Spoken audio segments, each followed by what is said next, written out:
Hello and welcome to the Hytale Beginner's Guide, a guide for beginners by a beginner. My name is Thrillesh, and this series will show you how to play the awesome game Hytale, so make sure you subscribe to keep up to date on future guides. In this episode, we're going to be going over how to start playing, how to make an avatar, make a solo world, basic controls, and how to change them, and then finally we'll jump into the game and do some basic things. Let's get started. Now when you load up Hytale for the first time, you're going to see an avatar here, and it's not going to look like you want it to. So what you're going to want to do is go to My Avatar, and you are just kind of overloaded with choice here. Now the first section is going to go over their head, their hair, their eyes, and all that sort of stuff. So you can go ahead and go through, select anything that you want. And once you pick a style that you like, you can pick a color and move on to the eyebrows where it's similar, the eyes as well, facial hair, hats, glasses, and then ear accessories. Now there are going to be some cosmetics that are locked if you don't have the Cursebreaker Edition exclusive or the other exclusive editions of Hytale, like the Supporter Edition. And once you're done with the head and accessories there, you can move on to the body, pick an underwear style, your body characteristics, your facial expressions, your mouth style, and your ear style. Moving on, there's also clothing options for your top as well as your hands. You've got your bottom clothing options and shoes,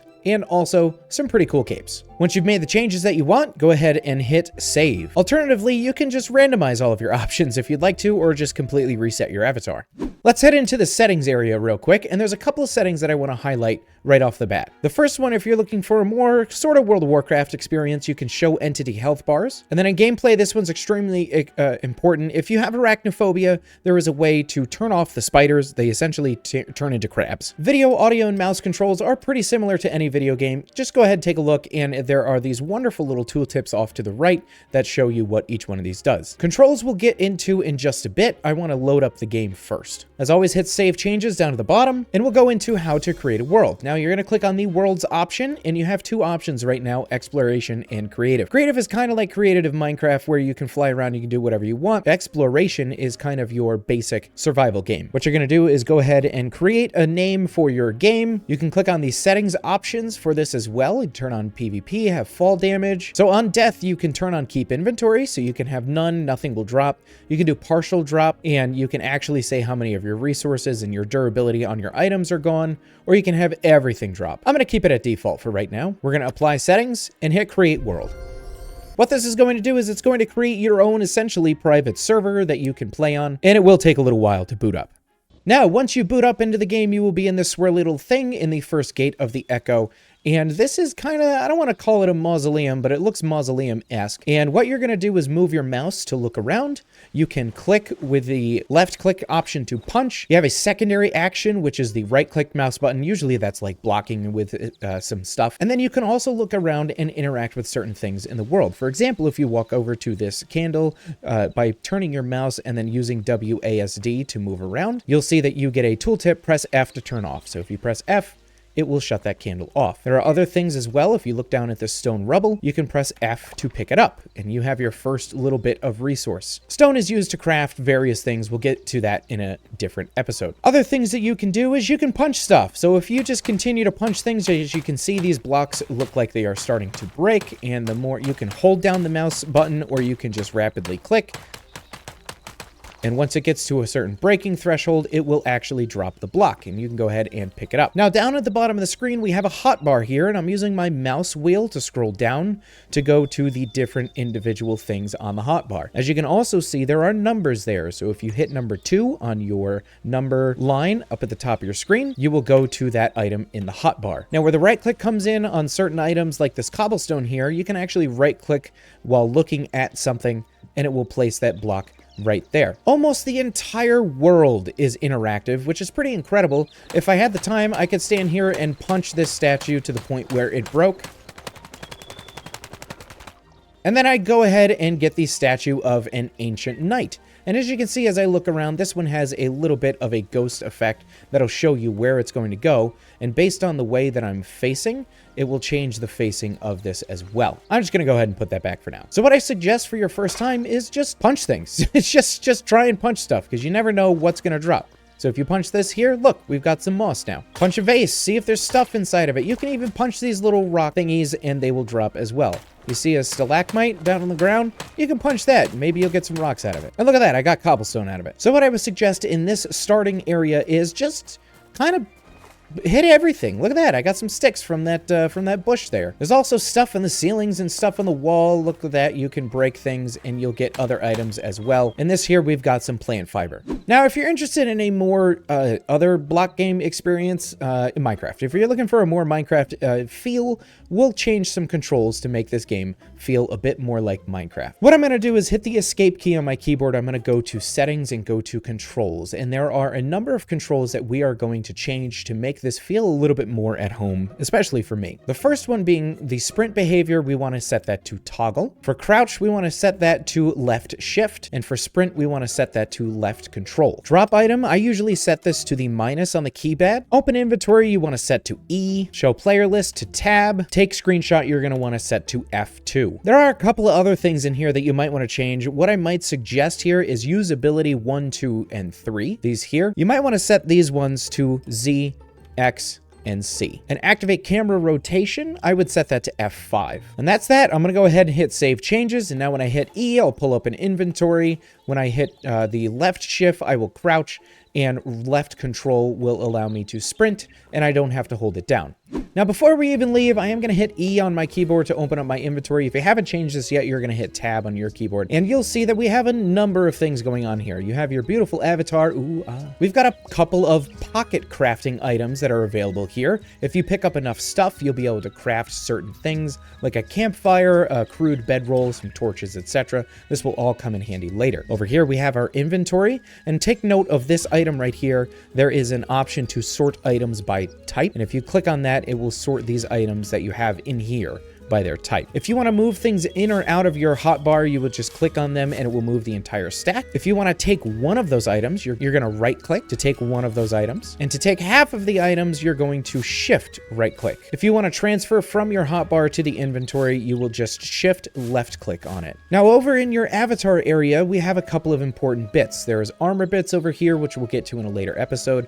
There's this bit here, the Forgotten Temple, which we'll get into a later episode. And then there's also this here, which is your kind of like your quick inventory here. You can put items in here like torches, etc., shields and whatnot, and you can swap between those items quickly. Down here, you have your stats, your health that starts at 100, stamina at 10, your mana at 0, and defense at 0. All of these we can increase, which we'll get into in later episodes. Now I want to focus on these because these are kind of the things that we need in order to get started in this game. Campfires allow you to cook basic meals. You can sleep through the night in a bedroll, and it actually gives you a respawn location. Torches just make things brighter. Chests are inventories that you put in the world. Workbenches and builder's workbench allow you to craft multiple different items as well as structural blocks. And then we have swords, hatchets, and pickaxes, which we'll get to in just a bit. Now, when you click on one of these items, it will tell you off to the right what you need. For example, a chest uses 10 of any tree trunk. A sword, you need 2 pieces of rubble, 2 plant fiber, and 2 sticks. So unfortunately, we've exhausted everything that's in here, so we are going to have to leave. So I'm going to walk up to these doors over here, and I'm going to press F to open them. Now, the world in Hytale is randomly generated, so I have played on a different level before, and I have never seen this right outside of the spawn. If you have monsters outside of your spawn, stay away from them for now. So we're going to head off in a this way direction, and as you can see, there is a lot of stuff around you. Things that I want to point out that are important. These bushy-like things will give you plant fiber and sometimes sticks. Inside that bush was a berry bush, and accidentally punched it. Hopefully we can find another one, and I'll show you what you can do with those. The flowers, you can go up, you can press F and pick them. You can also punch flowers, and it will give you petals. The petals you can place on the ground. They might be used in a crafting interface. If they are, I haven't gotten there yet. Sometimes you might find rubble just sitting around. Make sure you pick it up. But again, any of this planty, fibery stuff, I would go ahead and punch it because it's going to give you sticks and plant fiber, which is always useful. Sometimes you'll find crops out in the wild, which you can harvest, like this wheat. And the essence of life, we'll get into in a different episode. But for right now, what I really need is some wood. So what I'm going to do is just stand here and punch this tree. And as I'm punching this tree, you saw that I kind of levitated a little bit when I got closer to that block. If you walk up to a block that is 1 tall, you will actually walk up the block. Now, when you punch a tree and there are no other supporting tree structure-y bits between where you punched and the rest of the tree, the entire tree will fall down and drop all of its stuff. This is just super useful and helps speed up your gameplay. So when you get to a block like this, as I was saying, you can automatically walk up it just by holding W or holding a direction, and you will be able to walk up that block. Also, you can jump on blocks, and you can jump on blocks that are 1 block tall, and you can kind of also parkour up 2 block tall jumps. And what this will do is just allow you to reach higher places. And what's great about that is it gives you a nice overview of what's going on. Yeah, I want to stay away from all of that. We'll go check that out later. So I'm just going to kind of take a gander on top of our starting structure here of the things around us. And although there are very nice, wonderful, interesting things off in this direction, I think what we're going to do is head over here to this nice open field that has fruit, berries, etc. around, and we can see everything that's going on around us. It looks nice and safe over there. Now, if you look right above my action bar, when I go to sprint, I start to lose stamina. Oh, and we've entered the drifting plains. Beautiful. As I was saying, as I go to sprint, I lose stamina. And now if I let go of sprint and I stop moving, I will regain that stamina relatively quickly. Now, let's talk about these berry bushes. If you walk up to them and hit F while they have berries on them, you will harvest the berries. And food is extremely important in this game, so make sure that you grab as many of these berries in the beginning of the game as possible, because you're gonna need them. What food does is when you eat it, I'll go ahead and open my inventory and mouse over the food item. It says it instantly restores 5% of health, and it also grants health regeneration and stamina boost for 45 seconds. Now, if you get into any little tussles with any monsters like that dog over there, or that, what I'm assuming is an orc that we found, you're gonna take some damage. And taking damage, not fantastic. Because if you die without a respawn point, I believe you just end up back in this thing. I'm not 100% sure though. So to help prevent that, what we're going to do right now is just make some basic stuff. So I'm gonna go ahead and hit E on my keyboard, and I'm going to make myself a crude sword. So what I'm gonna do is click on this, make sure that I have all the materials that I need, which I do, and I'm gonna hit craft. And now, as you can see, I have a crude sword. In order to use it, it needs to be on my hotbar. So I'm just gonna click on it and transfer spots with my stone rubble. Now I want a crude hatchet and a crude pickaxe as well. And what these are gonna allow you to do is break certain blocks quicker. And what I'll show you is, with an empty hand, trying to punch this stone takes a very long time.